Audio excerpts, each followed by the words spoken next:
My name is Phyllis Webstad. I'm from the Strachem First Nation, and I'm here traveling across Canada, speaking to schools and talking about Orange Shirt Day. So my name is Michelle Chaput. I am an education programs coordinator with the Royal Canadian Geographical Society. So our days normally start with Phyllis giving a presentation to the students. She talks about her experience attending residential school and sort of the impacts that the residential school system had on her and her family in the years that followed. And then we follow that up with an activity on the Indigenous Peoples Atlas of Canada. This is the largest map of its kind that we're aware of that highlights important events and resources that pertain to the Indigenous peoples in Canada.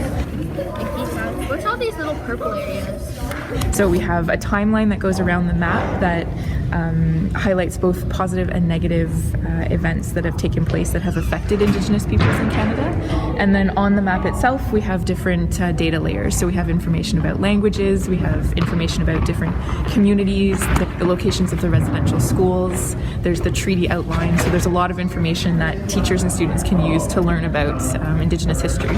I learned how bad the residential schools were. It shouldn't have happened at all. When we put down the cards on all the residential schools, like there was a lot. And I was really shocked about that. We have these cards that we've printed off that have the locations and the names and information about the residential schools. So to really sort of bring that home and show them the number and the distribution of the residential schools, we have them place cards on the map where those schools are located. And then we have a discussion about how many there were and where they were clustered and when they closed. And students are able to think about how it makes them feel and how it would impact an Indigenous youngster going to these schools. I learned that there were a lot more residential schools than I thought, and I really got an appreciation for how Indigenous people were treated differently and how it was really unfair. It made me feel sad.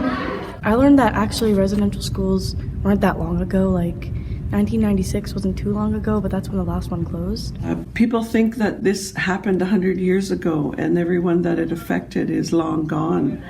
And for me to show up, being as young as I am, I'm 52, and some people are surprised that it's recent history. Well, when I was listening to Phyllis speak this morning, it was very inspirational.